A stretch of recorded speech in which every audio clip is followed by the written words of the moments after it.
Okay student, இப்போ நம்ம already ஒரு கம்பெனி கிரியேட் பண்ணி முடிச்சாச்சு. இப்போ எகெயின் நீங்கள் உள்ளே வரும்போது அந்த கம்பெனி எப்படி செலக்ட் பண்ணுறது? இப்போ நாங்கள் குகன் அண்ட் கோ கிரியேட் பண்ணியிருந்தேன்.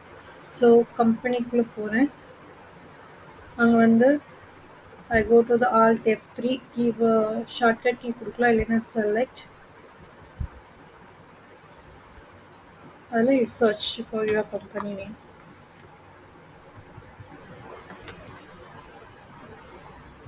ஸோ செலக்ட் பண்ணி முடிச்சிட்டிங்கன்னா நீங்கள் இப்போ ப்ரெசென்ட்லி ஒர்க் பண்ணுற கம்பெனி தான் ஃபஸ்ட்டு ஹைலைட் ஆகிருக்கும். தென் கீழே வந்து அந்த லிஸ்ட் ஆஃப் கம்பெனிஸ் வந்து ஒர்க் ஆகிருக்கும். இது வரைக்கும் பார்த்தீங்கன்னா நோ வவுச்சர் என்டர்ட் அப்படின்னு இருக்குது. ஸோ நான் வவுச்சர் என்ட்ரி போகணும் அப்படின்னா கேட்வே ஆஃப் டேலி தான் யூஸ் பண்ணணும். ஸோ கேட்வே ஆஃப் டேலி ஸ்க்ரீனை நீங்கள் பார்த்தீங்கன்னாவே தெரியும். 4 பார்ட்டிஷனாக இருக்கும். ஒன்று மாஸ்டர்ஸ், ரெண்டாவது transaction, then utilities and then reports. இப்போ நம்ம ஃபஸ்ட்டு மாஸ்டர்ஸ்குள்ளே தான் ஒர்க் பண்ண போகிறோம். ஸோ மாஸ்டர்ஸ்குள்ளே பேக்கப் எல்லாமே நம்ம க்ரியேட் பண்ணி முடிச்சதுக்கப்புறம் தான் வவுச்சர் என்ட்ரிக்கே போகும். ஸோ அப்போ மாஸ்டர்ஸ் க்ரியேட் பண்ணணும் அப்படின்னா first you enter to the create கொடுத்தீங்கன்னா அதில் வந்து 3 டைப் ஆஃப் மாஸ்டர்ஸ் எனேபிள் ஆகும். ஒன்று அக்கௌண்டிங் மாஸ்டர்ஸ், தென் இன்வென்ட்ரி மாஸ்டர்ஸ், தென் பேரோல் ஸ்டாச்சுரி டீட்டெயில்ஸுங்கிற அந்த நீங்கள் ஃபீச்சர்ஸில் இதெல்லாம் எனேபிள் பண்ணியிருக்கீங்களோ அந்த ஸ்க்ரீன்லாம் உங்களுக்கு என்ன ஆகும்னா இங்கே விசிபிளாக இருக்கும். ஸோ இப்போ வந்து எதுவுமே நம்ம க்ரியேட் பண்ணியிருக்க மாட்டோம். டேலியில் வந்து சில ஃபீச்சர்ஸ் வந்து அவங்களே கொடுத்துருப்பாங்க. ஸோ அதை நம்ம செக் பண்ணுறதுக்கு சார்ட் ஆஃப் அக்கௌண்ட்ஸ்குள்ளே போகிறோம். போயிட்டு you just go to the குரூப்ஸ்குள்ளே போயிட்டிங்கன்னா உங்களுக்கு ஒரு லிஸ்ட் ஆஃப் குரூப்ஸஸ் இருக்கும். இதில் பார்த்தீங்கன்னா 28 குரூப்ஸ் வந்து ப்ரீ டிட்டர்மைன் குரூப்ஸ். ஆல்ரெடி அவங்களே வந்து ஒரு பேலன்ஸ் ஷீட், ஒரு ப்ராஃபிட் அண்ட் லாஸ் அக்கௌண்ட் எப்படி வந்து ப்ரெசென்ட் ஆகணுமோ அந்த ஆர்டரில் இருக்கிற எல்லா மேக்ஸிமம் ஐட்டத்துக்கான குரூப்ஸ் இங்கே க்ரியேட் பண்ணியிருப்பாங்க. ஒன்று. ரெண்டாவது வந்து பார்த்தீங்க அப்படின்னா go to the ledger. So லெட்ஜரில் பார்த்தீங்க அப்படின்னா உங்களுக்கு 2 லெட்ஜர் வந்து ப்ரீ டிஃபைன்ட் லெட்ஜர். ஒன்று வந்து ப்ராஃபிட் அண்ட் லாஸ் அக்கௌண்ட், ரெண்டாவது வந்து கேஷ். ஸோ இப்போ பார்த்தீங்கன்னா இங்கே இருக்க இந்த போல்டெல்லாம் வந்து பார்த்தீங்கன்னா இந்த கரண்ட் அசெட் அப்படிங்கிறது வந்து உங்களுக்கு மெயின் மாஸ்டர்ஸாக வரும். இதில் சப் மாஸ்டர்ஸ் பார்த்தீங்க அப்படின்னா சப் குரூப் பார்த்தீங்க அப்படின்னா பேங்க் அக்கௌண்ட், கேஷிங் அதுக்குள்ளே க்ரியேட் பண்ண வேண்டியது கேஷ். இதுதான் ஆர்டர். உங்களுக்கு இது புரிஞ்சிருக்கும்னு நினைக்கிறேன். மெயின் குரூப்பு, அதில் சப் குரூப்பு, அதுக்கு கீழே வந்து நம்ம க்ரியேட் பண்ணுற கேஷஸ் லெட்ஜர்ஸ் எல்லாம் வரும். இப்போ ஆல்ரெடி 2 லெட்ஜர் மட்டும்தான் இருக்குது, 28 குரூப்ஸ் இருக்குது. நம்ம க்ரியேட் பண்ண வேண்டியது வந்து என்னென்னா லெட்ஜர்ஸ். ஸோ எப்படி க்ரியேட் பண்ணுறது அப்படின்னு பார்த்தோம்னா எகெயின் மாஸ்டர்ஸ்குள்ளே போனால் க்ரியேட் அப்படின்னு ஒரு ஆப்ஷன் இருக்கும். அதை கிளிக் பண்ணிங்க அப்படின்னா லெட்ஜர் அப்படின்னு இருக்கும். அதை செலக்ட் பண்ணுறோம். பண்ணிவிட்டு இப்போ ஃபார் எக்ஸாம்பிள் இப்போ நீங்கள் வந்து ஒரு பேங்க், எஸ்பிஐ பேங்க் ஓப்பன் பண்ணணும், பேங்க் அக்கௌண்ட் ஒன்று ஓப்பன் பண்ணியிருக்கீங்க.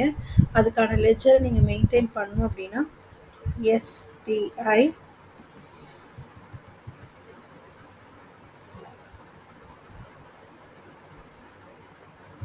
அக்கௌண்ட் அப்படின்னு கொடுத்துட்டு இங்கே அண்டர் நீங்கள் செலக்ட் பண்ணணும். ஸோ நீங்கள் அண்டரை கரெக்டாக செலக்ட் பண்ணிட்டீங்க அப்படின்னா அது கரெக்டான பொசிஷனில் போய் வந்து என்ன ஆகும் அப்படின்னா லேண்ட் ஆகும். ஃபார் எக்ஸாம்பிள் அது ப்ராஃபிட் அண்ட் லாஸ் அக்கௌண்ட்டில் போகணுமா, பேலன்ஸ் ஷீட்டில் போகணுமாங்கிறது இந்த குரூப்ஸ் தான் டிசைட் பண்ணணும்.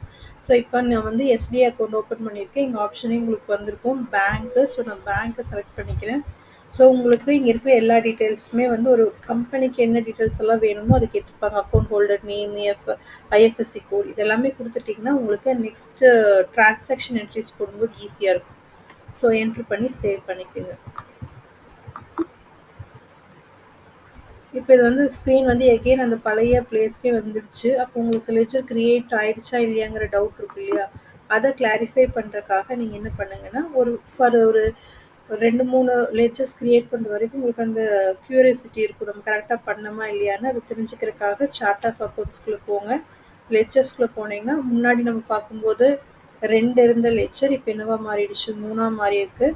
அதுவும் கரெக்டாக பேங்க் அக்கௌண்ட் கீழே எஸ்பிஐ அக்கௌண்ட் க்ரியேட் ஆகிருக்கு. அப்போ இது கரெக்ட். அப்போ உங்களுக்கு என்ன தெரியணும்னா ஒவ்வொரு இப்போ ஃபார் எக்ஸாம்பிள் இங்கே ஃபிக்ஸட் அசெட் இருக்குது. இந்த ஃபிக்ஸட் அசெட் கீழே தான் நம்ம லெட்ஜர் க்ரியேட் பண்ணோம். என்கிட்ட வந்து ஒரு 4 ஃபிக்ஸட் அசெட் இருக்குது. என்னென்ன ஒரு பில்டிங், ஒரு கார், ஒரு ஃபர்னிச்சர் ஐட்டம் ஏதாவது இருக்குன்னு. இப்போ இது கீழே வரணும்னு நான் எப்படி க்ரியேட் பண்ணணுன்னா எஸ்கேப் கொடுத்துக்கிறேன். எஸ்கேப் தான் கீ இப்போ பேக் சைடில் வர்றதுக்கு. ஸோ எஸ்கேப் கொடுத்துட்டிங்கன்னா பேக்வேர்டில் வரும்.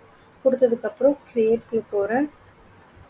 லெட்ஜர் நான் என்ன பண்ணுறேன்னா கார் அப்படின்னு ஒரு லெட்ஜர் கிரியேட் பண்ணுறேன். கிரியேட் பண்ணிவிட்டு இங்கே அண்டர் வந்து நான் கரெக்டாக எதை கொடுக்கணும்னா ஃபிக்ஸட் அசெட் அப்படின்னு நம்ம செலக்ட் பண்ணணும். பண்ணிவிட்டு ஜஸ்ட் என்டர், சேவ் ஆயிடுச்சு. இன்னொரு ஐட்டம் வந்து நான் என்ன பண்ணுறேன்னா பில்டிங் அப்படின்னு கொடுக்குறேன். அதுவும் என்றது ஃபிக்ஸட் அசெட் தான். இப்போ நம்ம ப்ரீவியஸாக எந்த அண்டர் கொடுத்தோமோ அதுதான் இங்கே என்ன ஆகும்னா டிஸ்பிளே ஆகும். ஸோ ஒவ்வொரு டைமும் ஒவ்வொரு லெட்ஜர் கிரியேட் பண்ணும்போது அண்டரை நம்ம மாற்றிக்கணுங்கிறது எப்பவுமே ஞாபகத்தில் இருக்கணும். ஸோ கொடுத்து சேவ் பண்ணிடுறேன்.